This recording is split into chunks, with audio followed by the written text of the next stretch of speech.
Assalamualaikum warahmatullahi wabarakatuh. Salam satu data. Kembali bersama Ahad Channel 12.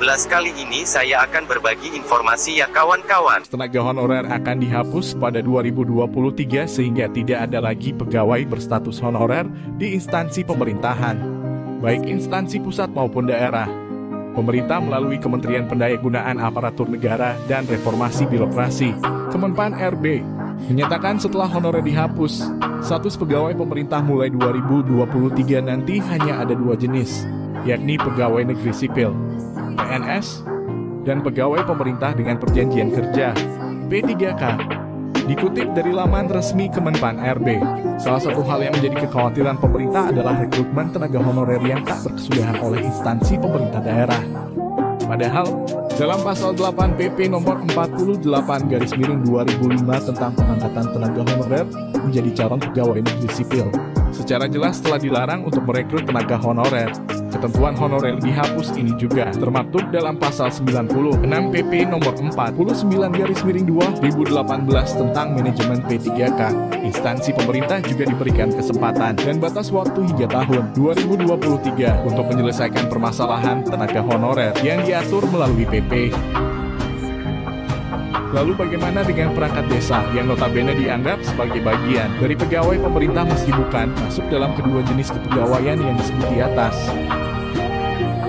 Pada tanggal 15 Januari 2014, pemerintah telah mengesahkan UU Nomor 6 Tahun 2014 tentang desa yang mengubah status para pamong desa atau perangkat desa pada peraturan yang berlaku sebelumnya, yaitu PP Nomor 72 Tahun 2005 sebagai pelaksanaan UU Nomor 32 Tahun 2004. Disebutkan bahwa sekretaris desa bertugas membantu kepala desa dalam menjalankan urusan pemerintahan, pembangunan, dan kemasyarakatan, termasuk pelayanan administratif di dalamnya dengan status kepegawaian sebagai pegawai negeri sipil (PNS).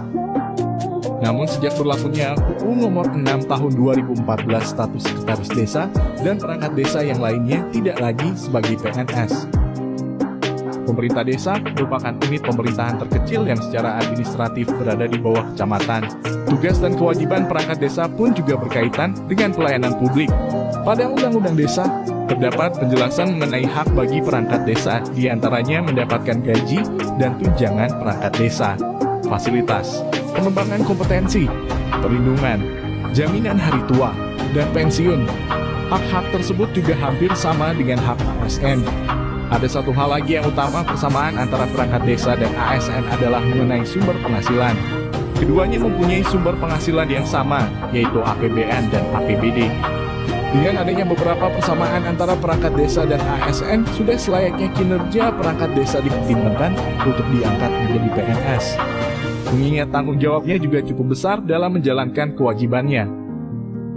Yang menjadi pertanyaan selanjutnya tentu keberadaan perangkat desa dalam sistem kepegawaian di negara kita.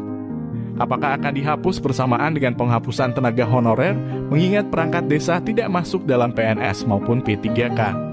Ataukah perangkat desa akan masuk dalam PNS atau P3K sebagai solusi dari kebijakan pemerintah terkait kebijakan penghapusan tenaga honorer? Atau yang lebih tragis lagi, akankah perangkat desa akan diisi dari tenaga outsourcing? Jika pemerintah tidak memberikan kepastian terkait posisi perangkat desa dalam sistem kepegawaian di negara kita.